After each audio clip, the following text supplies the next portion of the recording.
Hi friends, and welcome to another Moments with Millie.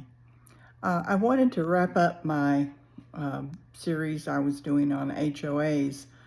I was hoping to get it done in this second video. It might take as many as 3 because it's kind of a complicated topic.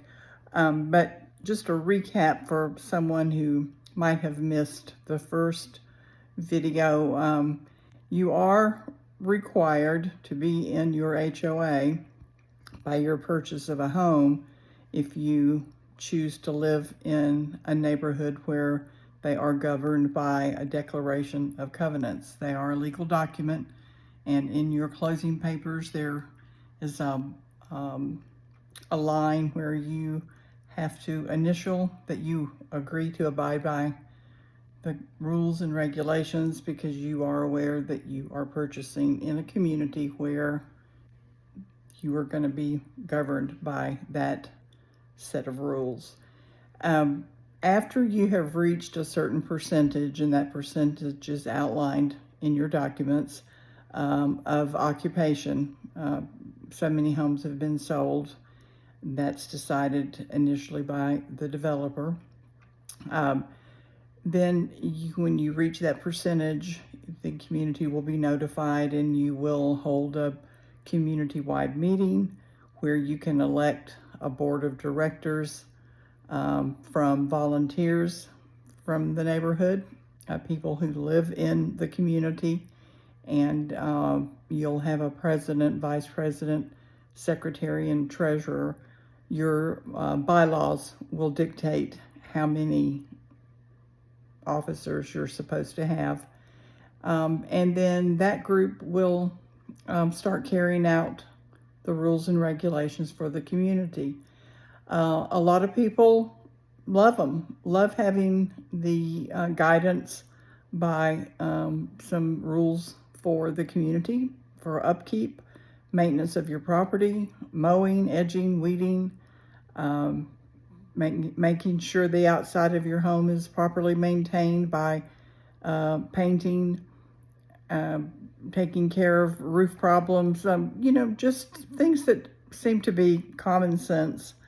You'd be surprised sometimes there are a few people in every neighborhood that aren't quite as interested in keeping everything top notch, but that's where the covenants step in. You also generally in your documents have a section called the architectural control topic, and you can set guidelines that are separate from the actual document, and those will go into more detail about what paint colors are allowed, what kind of construction is allowed, whether or not fencing is allowed if you happen to be on a pond, what type of fencing. So you can go into a lot of detail with the architectural guidelines. And then homeowners have to submit a request, and there's an official form that can be, it's generally handed down from the developer.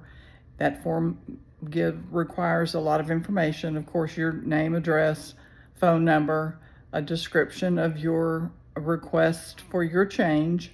Generally, you're going to have, if it's a fence, you're going to have a copy of your survey, show the fence location clearly marked, send a copy of your whatever contractor you choose. They'll give you some paperwork that'll have a description of the fence, the height, the material. Some rarely are chain link fences approved in a lot of neighborhoods. Mostly it's going to be either a 4-foot rail fence or something of that nature. If a 6-foot fence is approved, there are multiple types. Some permit the vinyl, some don't. But the point is, every community is different, but the one thing that is consistent is if you do choose to purchase in a community where the HOA is part of that neighborhood, you must follow those guidelines. And I know that people say, well, I paid thousands upon thousands of dollars. I paid the mortgage. No one's going to tell me what to do. Then I would say that a community that has a homeowners association would not be for you, because you don't get to do what you want. You have to follow some guidelines. So that just sort of kind of wraps it up. One other thing, there are generally guidelines set for what the sanctions are if you choose not to follow the rules. You're given something in writing, then you have so many days to correct. If you don't correct, then you get a second notice. After the second notice, if you don't correct, you can be fined on a daily basis.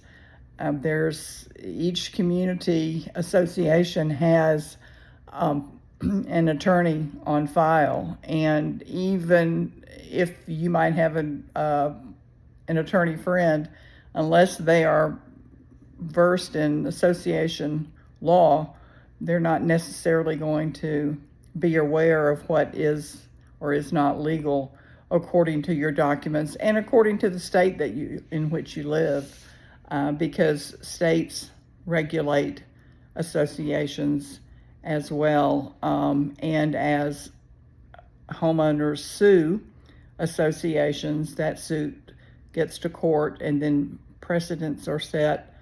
Court cases may or may not impact.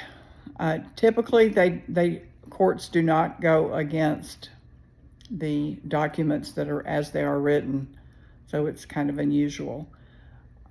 So that's basically it in a nutshell. If you want your property values to stay high, associations can help.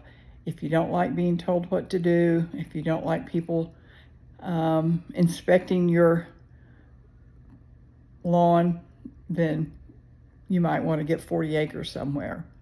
But that's it for today. Nice talking to my friends. I hope you enjoyed this video. Hit the like button, and I might make another video on choosing a management company. That's another part of HOAs.